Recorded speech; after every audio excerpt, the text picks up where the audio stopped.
এই পৃথিবীর জমিনে কত মানুষ তাকায় দেখেন, চোখে দেখতে পারে না। এক অন্ধ হাফেজ সাহেব ছিল কুড়িগ্রামে, একসাথে খাওয়া দাওয়া করতেছিলাম মাহফিলে গিয়ে, হঠাৎ করে বিদ্যুৎটা চলে গেল। আমি বললাম ভাই তাড়াতাড়ি আলোর ব্যবস্থা করেন। অন্ধ হাফেজ সাহেব হাতটা ধরে বলে, হুজুর আজ 52 বছর হলো আমার চোখে কোনো আলো নাই। ও হুজুর আমার মা দেখতে কেমন আমি জানি না, বাবাটা দেখতে কেমন আমি জানি না। মা বাবা আমাকে বিবাহ করাইছে, আমার স্ত্রী দেখতে ফর্সা না কালা আমি জানি না। আল্লাহ আমাকে অনেকগুলো সন্তান দিয়েছে, ছেলেগুলো কেমন, মেয়েগুলোর চেহারা কেমন আমি জানি না, আসমান জমিন দেখতে কেমন আমি জানি না, আমি আমার চেহারাটা ফর্সা না কালা আমি জানি না। ও হুজুর আল্লাহ তাআলা দুনিয়ার জমিনে আমাকে চোখের আলো দেয় নাই, আমি মন খারাপ করি নাই। কিয়ামতের ময়দানে যেদিন আল্লাহ তাআলা আমার চোখের আলো ফিরিয়ে দেবে, ওই দিন চোখের আলো ফিরে পাওয়ার পরে সর্বপ্রথম যেন আমি আমার চোখ দিয়ে আমার মনিব আমার আল্লাহকে আমি যেন দেখতে পাই। একটা অন্ধ ব্যক্তির সান্ত্বনাটা কোথায়? আল্লাহ চাইলে অন্ধ বানাইতে পারতেন, ল্যাংড়া লুলা বানাইতে পারতেন। আল্লাহ চাইলে চেহারা সব ছিল, কথা বলতে পারতাম না, বোবা বানাইতে পারতেন। কথা বলেন ঠিক কিনা? আর রহমান আল্লামাল কোরআন খলাকাল ইনসান আল্লামাহুল বায়ান। আল্লাহু আকবার। আল্লাহ আমাদেরকে সৃষ্টি করেছেন, তিনি আমাদেরকে কথা বলার শক্তি দিয়েছেন। কথা বলে ঠিক কিনা? আর আমরা যদি বলা হয় ভাই কেমন আছেন, এই যে বলে না কিছু বলে, আপনারা সবাই কেমন আছেন? আলহামদুলিল্লাহ। অনেকে বলতে চায় না ভাই কেমন আছেন, ভাই গরিবের থাকা না থাকা আমার মতো ভাই হতভাগার কি আর খবর নেবেন, আসি কোনো মতে, মানে কোনো মতে আসি। এরপরেও সহজে বলতে চায় না, অনেক কষ্টের পরে বলে আলহামদুলিল্লাহ। যশোর মাগুরে ঘুরে এসে বলে আলহামদুলিল্লাহ। আপনাকে জিজ্ঞাসা করা মাত্রই আপনি বলবেন ভাই কেমন আছেন, আলহামদুলিল্লাহ। অন্তর থেকে মন থেকে খুশি হয়ে আলহামদুলিল্লাহ বলেন, আল্লাহ আপনাকে ভালো রাখবে। কথা বলেন ঠিক কিনা? আমার এক জাগিরদার ছিল, ফোন দিলে বলতাম বাজান কেমন আছে, আলহামদুলিল্লাহ ভালো আছে। আপনার কোনো সমস্যা আছে বাজান? তখন বলতেছে না, সমস্যা যদি থাকে তোমাকে কেন বলবো, সমস্যা দিবেন যিনি, সমাধানও করবেন তিনি, আল্লাহ। আপনার আমার জীবনের যত কথা বন্ধুর কাছে শেয়ার না করে, আপনার আমার জীবনের সবচাইতে আপন কে? আল্লাহ। জোরে বলেন কে? আল্লাহর চাইতে বড় আপন আর কেউ নাই। কথা বলেন ঠিক কিনা? মুমিনের সবচাইতে একমাত্র শুধুমাত্র আপন আল্লাহ। এই জন্য জীবনে যা চাওয়ার আল্লাহর কাছে চাইবেন, যা বলার আল্লাহর কাছে বলবেন। কথা বলেন না? সামনের দিকে যায়, কষ্ট হচ্ছে নাকি আপনাদের? তাহলে সুখে থাকি আর দুঃখে থাকি সবসময় প্রশংসা হবে কার? আল্লাহ চাইলে এই মুহূর্তে আপনাকে আমাকে আত্মীয় মেডিকেলে ভর্তি করাইতে পারতো না? জোরে বলেন সেই ক্ষমতা আল্লাহর আছে না নাই? আল্লাহ সুস্থ রেখে মাহফিলে আসার তৌফিক দিয়েছেন। এই সুস্থতা হলো বান্দার জীবনের সবচেয়ে দামি একটি নিয়ামত। বলুন সুবহানাল্লাহ। এই অসুস্থ না হলে বোঝা যায় না যে সুস্থতা কত বড় নিয়ামত। যখন একটু অসুস্থ হয় তখন বোঝা, আল্লাহ আমি নামাজ কালাম পড়ি, আমারই জ্বর হলো। কথা কয় না? এরকম করে কিনা? আমি হাজি মানুষ, আমারই অসুখ আছে না? আরে বাবা, আল্লাহ তাআলা আপনাকে অসুস্থতা দিয়ে পরীক্ষা করে। কি করে? পরীক্ষা করে। এই যে অসুস্থতা, এটা এক ধরনের কি পরীক্ষা। এটা আল্লাহ তাআলা একটা নিয়ামত। আল্লাহ আপনাকে পরীক্ষা করে যে বান্দার একটু রোগ দিলে বান্দা কি করে। কথা বোঝেন নাই মনে হয়? একটু বিষয়ে গেলে আমরা আল্লাহ পর্যন্ত গালি দিয়ে দিই, আল্লাহ আমার গালা দিতে হয়, আল্লাহ বুঝে আমারে ভালোবাসে না, আফসোসে ভুগি, হতাশায় ভুগি, মনে হয় সব সমস্যা আমার। আরে ভাই, আপনার চাইতে আরো বড় সমস্যায় মানুষ ভুগতেছে। কথা বলে ঠিক না? রাগ করেন নাকি আপনারা? তাহলে সুখে থাকি আর দুঃখে থাকি সবসময় প্রশংসা হবে কার? জিগুর কাছে বাজারে আপনার একটা দোকান আছে, আলহামদুলিল্লাহ। কত মানুষ এখানে একটা দোকান দেওয়ার জন্য স্বপ্ন দেখেন। আপনি সৌদি আরব, মালয়েশিয়া, দুবাই, কাতার, আরব আমির, এগুলো প্রবাসী, আলহামদুলিল্লাহ। বিদেশে থাকেন আপনি, লন্ডন, আমেরিকা, আলহামদুলিল্লাহ। কত মানুষ বিদেশে যাওয়ার জন্য স্বপ্ন দেখে। কথা বলেন। আপনি ভ্যান চালান, রিক্সা চালান, আলহামদুলিল্লাহ, গরিব হইতে পারেন, তাতে কি সমস্যা? আলু ভর্তা দিয়ে ভাত খান, তাও শান্তি আছে। ধনী, টাকা আছে, কোটি কোটি টাকা, কিন্তু শান্তি নাই। স্বামী স্ত্রীর মধ্যে দাও করে সম্পর্ক, বউ আলাদা রুমে ঘুমায়, স্বামী আলাদা রুমে ঘুমায়। কথা বলে না কেন? কাছে গেলে বিবি চিৎকার মেরে বলে ডোন্ট টাচ মি। কথা কয় না কেন? আমারই ছুঁইয়া দেখবো না, ছুঁয়ে যাও। কথা বলেন না কেন আপনারা? আর গরিব আলু ভর্তা দিয়ে ভাত খায়, শাক ভাজি ভর্তা দিয়ে ভাত খায়, বউরে কোলে নিয়ে ঘুমায়, কি শান্তি। কথা বলে ঠিক না? রাগ করেন?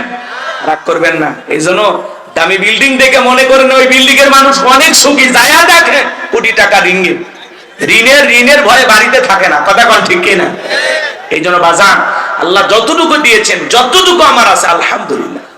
2-4 লাখ টাকা আছে, সামান্য একটু চলতে পারি, দুটো ডাল ভাত খাই, আলহামদুলিল্লাহ। অল্প খেয়ে আল্লাহর শুকরিয়া আদায় করবেন। লা ইন শাকারতুম লাযীদান্নাকুম ওয়া লা ইন কাফারতুম ইন্না আযাবি লাশাদীদ। নিয়ামত পাওয়ার পরে যারা শুকরিয়া আদায় করে, আল্লাহ তাদের নিয়ামতগুলোকে বাড়ায় দেন। আর নিয়ামত পাওয়ার পরে যারা নাশুকরিয়া আদায় করে, আল্লাহ তাদের নিয়ামতগুলোকে ছিনায় নেন। কথা বলে ঠিক কি না? জানি সুখে থাকি আর দুঃখে থাকি, সব সময় প্রশংসা হবে কার? আপনারা সবাই কেমন আছেন? আলহামদুলিল্লাহ। গর্বের সহিত বলবেন আলহামদুলিল্লাহ। যত সমস্যা থাক মনের মধ্যে থাকবে, প্রকাশ করবেন না। ভাই আগামীকালকে যশোরে দেখা হবে ইনশাআল্লাহ। কি বলতে হয়? ইনশাআল্লাহ। এটা আমরা অনেকে বলি না। এলাকার মনে করেন আপনাদের এলাকার একজন ভদ্রলোক গরু কেনার জন্য যাচ্ছে, চৌগাছা বাজার আছে, গরু লাগে, মানে গরুর হাট লাগে ওই এলাকায়, তো গরু বেচা কিনা হয় না। তো মুয়াজ্জিমের সামনে দিয়ে একজন যায়, তখন বলতেছে ভাই কই যান? কই চৌগাছায়। কেন? কই গরু কেনার জন্য। তখন বলছে বলেন ইনশাআল্লাহ। তখন বলছে এই জন্য হুজুরদের দেখতে ভালো লাগে না। কেন? কই পকেটে আছে টাকা, হাতে আছে গরু, তো মাঝখানে ইনশাআল্লাহ কেন বলে? তো হুজুর আর কি বলবে ভাই, চুপচাপ হয়ে গেছে। এইবার মাগরিবের আগে আগে দেখে ওই একই ব্যক্তি মসজিদের সামনে দিয়ে হাঁটে যায়। তখন মুয়াজ্জিম সাহেব জিজ্ঞাসা করছে ভাই গরু কোথায়?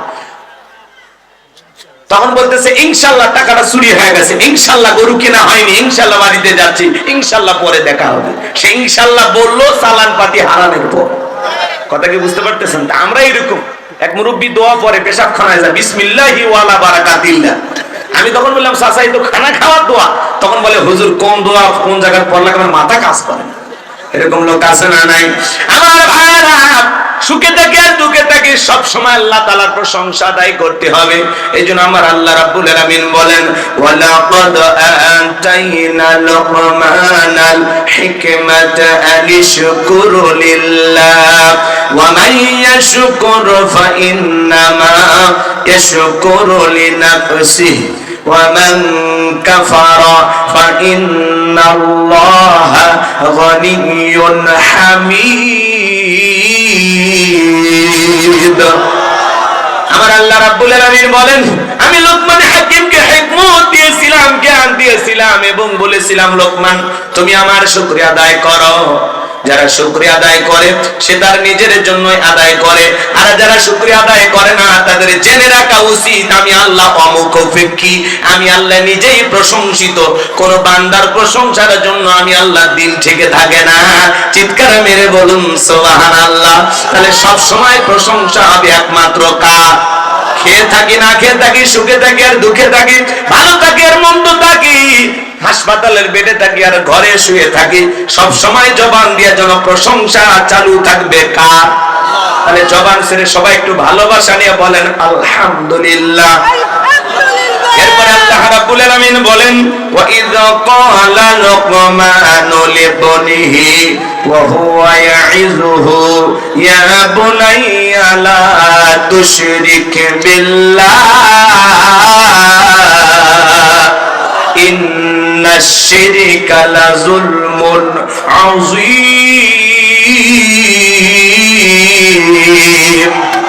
আমার আল্লাহ রাব্বুল আলামিন বলেন স্মরণ করো লোকমান হাকিমের কথা। যখন লোকমান হাকিম তার কলিজার টুকরা সন্তানদেরকে একত্রিত করে, যুবকে বসো বসো, 12:30 বাজছে, তোমাদের জন্য স্পেশাল কিছু আলোচনা আছে বলছি না? তোমরা যুবক আমিও যুবক, তোমাদের মনের অবস্থাটাকে আমি বুঝি না। একটু অপেক্ষা করো, এত অস্থির হয়েছে কেন? আগে তাফসীর বোঝো, তারপরে কথা প্রসঙ্গে সব এসে যাবে। মহিলা যারা আসছেন মা বোনেরা মন খারাপ করবে না, আপনাদের জন্য স্পেশাল কিছু আলোচনা বরাদ্দ আছে, একটু অপেক্ষা করেন। শুরু করি। এটা কি মেশিন পাইছেন যে সুইচ দিলে এদিক ওদিক খালি দৌড়াবে?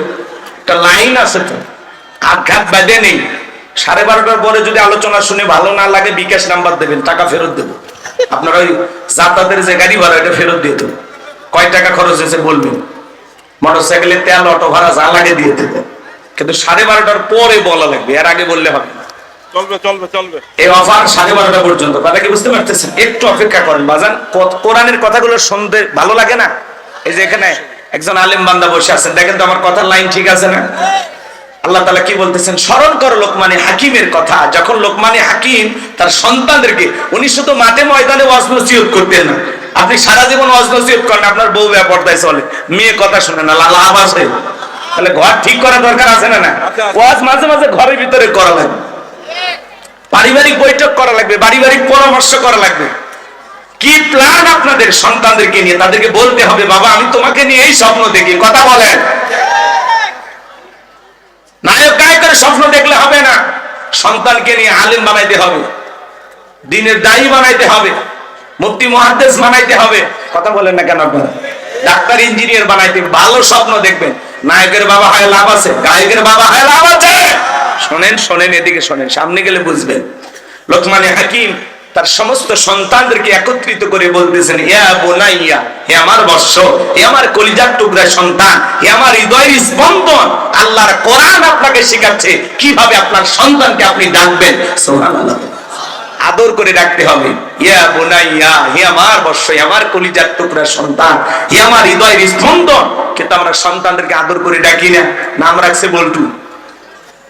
বলেন তো আজ পর্যন্ত কোন মাহফিলে যা শুনছেন, এখন আপনাদের সামনে ওয়াজ করবেন হযরত মাওলানা বল্টু সাহেব, শুনছেন? এই বল্টুটা জীবনে কিছু হতে পারে? এগুলো নাম রাখবেন না, বল্টু না, স্ক্রু, বুলেট, টায়ার, ফায়ার আছে না, আজে বাজে না, রাগ কইরেন না। হাসি খুশি, মায়া, জয়া, জনি, সনি, কি নামের স্টাইল আছে না ভাই? এগুলো নাম রাখবেন না, ইসলামিক নাম রাখবেন। আল্লাহর কাছে দুইটা নাম প্রিয়, একটা আব্দুল্লাহ আর একটা আব্দুর রহমান। ওলামায়ে কেরামদের কাছ থেকে শুনে নাম রাখবেন। কথা কন নাকি আপনারা?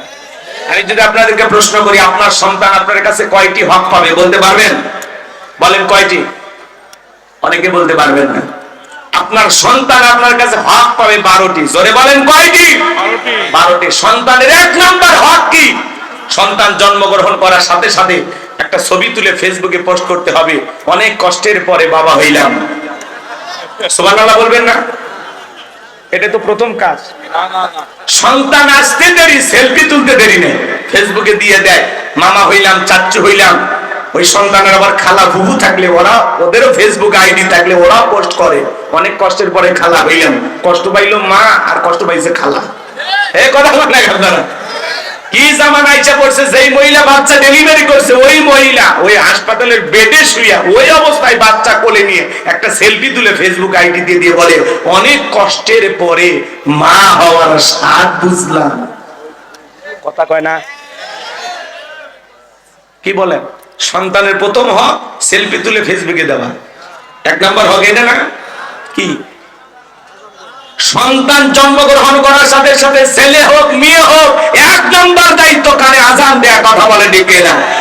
সেলফি তোলার ঠেলায় 3 দিন পার হয়ে যায়, আজান দেওয়ার কথা মনে থাকে না। এরকম মুসলমান আছে না নাই? 2 নাম্বার তাহনিক করা। কি করা?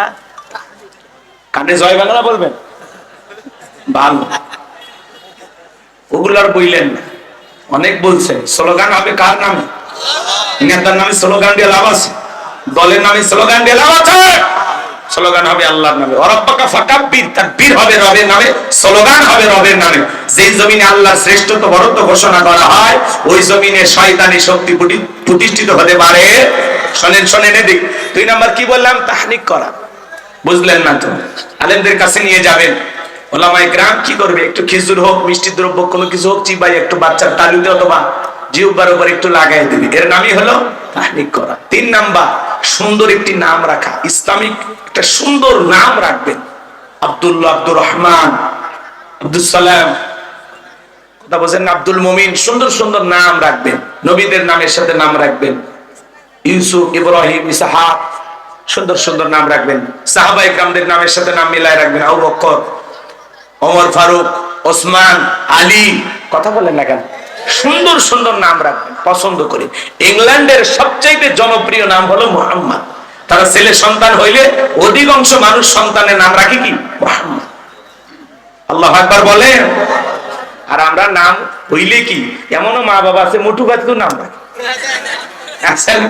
আপডেট হয়ে গেছে। নাম কি রে ভাই? বেলি, চেলি, সেলি, চুইটি, বিউটি, শয়তান করে ডিউটি। কি নামের ভাব সাব আছে না ভাই? নামের নাম রাখছে কাজু। কাজু কি না? কাজু কাজু। হাই রে, কি নাম রে ভাই, অবাক হয়ে যায়। বেলু, বেলু নাম কি? বেলু, বুলু, এ কথা এখন নাকি আপনার? এগুলো না বলতে গেলেও তো শরম লাগে। অনেক জায়গায় দেখবেন কি সুন্দর নাম রাখছে, ফরহাদ হোসেন টিক্কে। কি নাম? টিক্কে।